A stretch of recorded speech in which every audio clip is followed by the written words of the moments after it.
भारत की आबादी है लगभग 135-40 करोड़, फिर भी हम मेडल क्यों नहीं जीत पाते ताबड़तोड़। जी हाँ, ये सवाल बहुत बड़ा है क्योंकि हम पेरिस ओलंपिक में हैं और पेरिस ओलंपिक में हम 50 से ऊपर हैं, मतलब 53-54वें पायदान पर हैं। अब सोचिएगा कि पेरिस ओलंपिक में वो देश 54-55वें पायदान पर है जो जनसंख्या की दृष्टि में दुनिया में दूसरे नंबर पर है। पहले नंबर पर चीन है, लेकिन मेडल टैली में भी पहले नंबर पर ही चीन है। पहले नंबर पर जनसंख्या के मामले में दुनिया में सबसे बड़ा देश चीन है, लेकिन मेडल टैली में भी चीन हमेशा अव्वल रहता है, सबसे ऊपर रहता है। गोल्ड मेडल की बात कर लीजिए, आप सिल्वर की बात कर लीजिए, रजत की बात कर लीजिए, मतलब चीन हमेशा मेडल टैली में सबसे ऊपर रहता है क्योंकि वो सबसे बड़ा देश है। जाहिर तौर पर इतनी बड़ी जनसंख्या वाला देश है तो मेडल लाने में नंबर 1 होना चाहिए। भारत अगर नंबर 2 पर है जनसंख्या की दृष्टि में, तो भारत को भी नंबर 2 पर रहना चाहिए, लेकिन भारत कहां पर है? 57वें नंबर पर।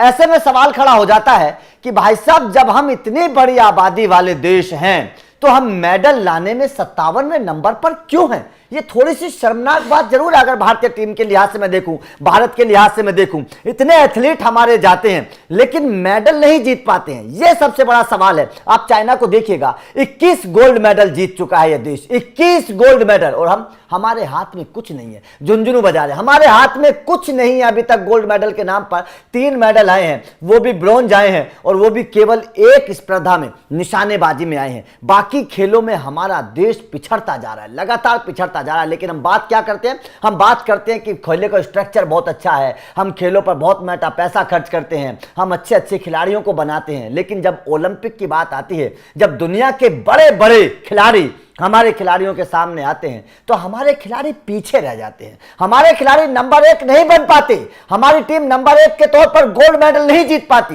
यह सवाल खड़ा होता है कि जब हम जनसंख्या की दृष्टि से इतने बड़े देश हैं, दूसरे नंबर के देश हैं, अब तो पैसे की भी कमी नहीं है, सरकार भी खेलों को प्रोत्साहन दे रही है, लगातार बढ़ावा मिल रहा है, कोचिंग के तौर पर लगातार नए नए इंस्टीट्यूट्स खोले जा रहे हैं, तो उसके बावजूद हमारा देश मेडल टैली में नंबर 1 नंबर 2 क्यों नहीं रहता है? सवाल तो इसलिए भी खड़े हो रहे हैं, और बड़ी शर्मनाक बात है कि युद्ध की स्थिति से जूझ रहा है यूक्रेन। यूक्रेन के बारे में पता है ना, पिछले 1.5-2 साल से लगातार रूस बमबारी कर रहा है यूक्रेन के ऊपर। माहौल भी खराब है, खेलने का माहौल भी नहीं है यूक्रेन में। बहुत छोटा सा देश है लेकिन हमसे ऊपर है, 6 मेडल जीत चुका है यूक्रेन, 6 मेडल। सोचिएगा, थोड़ी सी हैरान करने वाली बात और शर्मनाक बात है कि जिस देश में युद्ध के माहौल है, जिस देश में रोज बमबारी होती है, जिस देश की जनता अस्त व्यस्त है, जिस देश में खेल के नाम पर कुछ नहीं है, वो देश भी मेडल लाने के नाम पर हमारे से 2 कदम आगे है। हम 3 जीते हैं तो यूक्रेन 6 मेडल जीत चुका है। जाहिर तौर पर इस बात से सोचना पड़ेगा,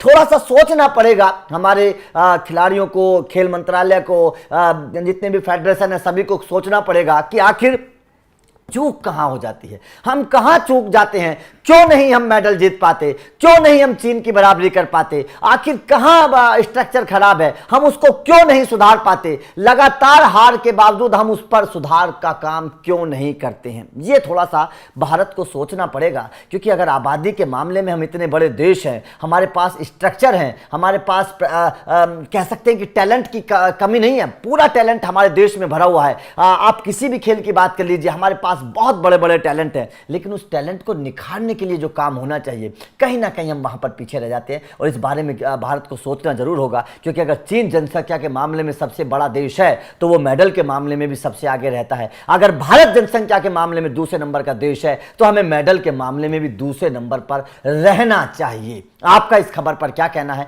कमेंट करके बताइएगा। कहां आपको लगता है कि चूक रह जाती है, क्यों हम इतने मेडल नहीं जीत पाते, ये भी बताइएगा। वीडियो अच्छी लगी हो तो लाइक और शेयर जरूर करिएगा, चैनल को सब्सक्राइब करिएगा, क्योंकि अपडेट लगातार मिलते रहेंगे। Thank you very much.